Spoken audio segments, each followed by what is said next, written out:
মুন্সিগঞ্জে আলুর দামে উঠছে না উৎপাদন খরচ, পাশাপাশি হিমাগারে সংরক্ষণে বাড়তি ভাড়া নির্ধারণে কৃষক ও ব্যবসায়ীরা পড়েছেন বিপাকে।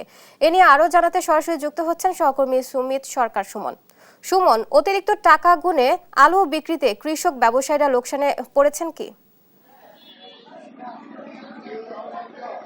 জি, আসলে ববলি আপনি যেমনটি বলছিলেন, মুন্সিগঞ্জে কিন্তু এই বছর কিন্তু গত বছরের তুলনায় আলু রোপণ বেশি হয়েছে।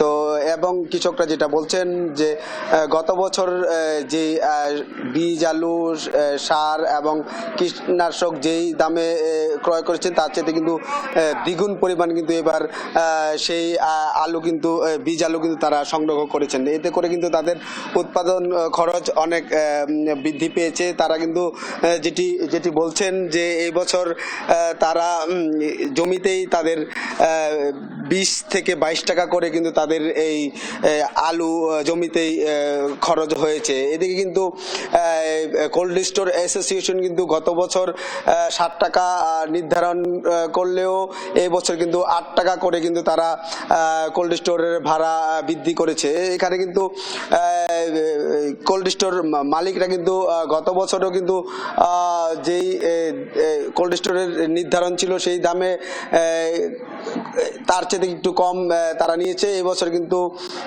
যদি সব দাম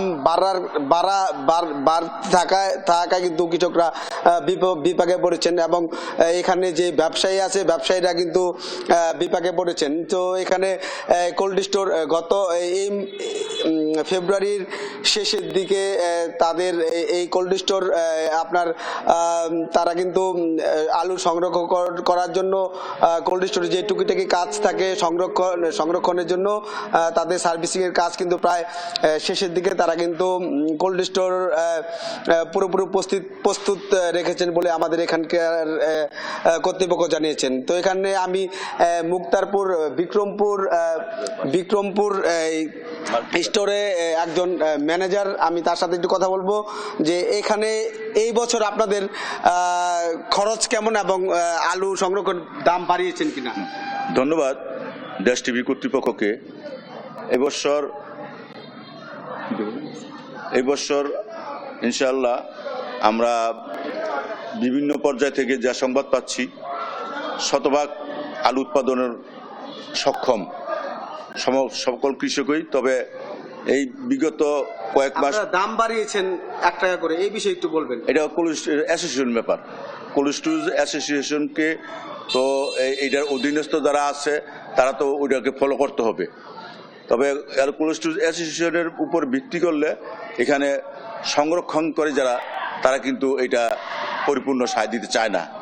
তারা মনে করে যে 1 কেজি আলুর উপর যদি ভাড়া দিতে হয় 8 টাকা কেজি, তাইলে আরো হইল গিয়া আলুটা কিনতে হবে আরো 20 থেকে 22 টাকা। তাহলে কাঁচা আলুটাই আপনার পড়ে যায় 30 টাকা।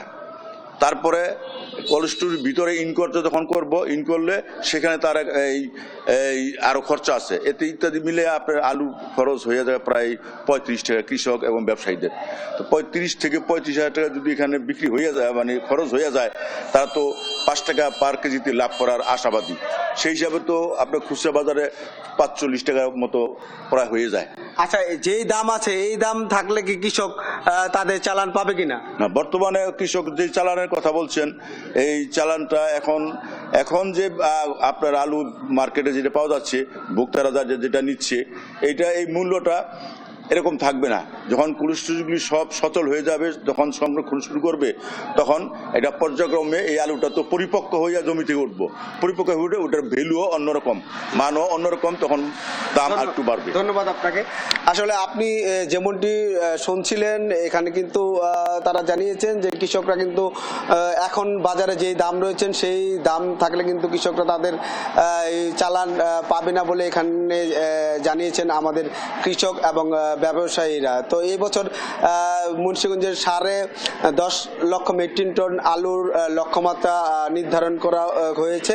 তো এই ছিল আমার কাছে মুন্সিগঞ্জ মুক্তারপুর কোল্ড স্টোর থেকে আলুর সর্বশেষ খবর।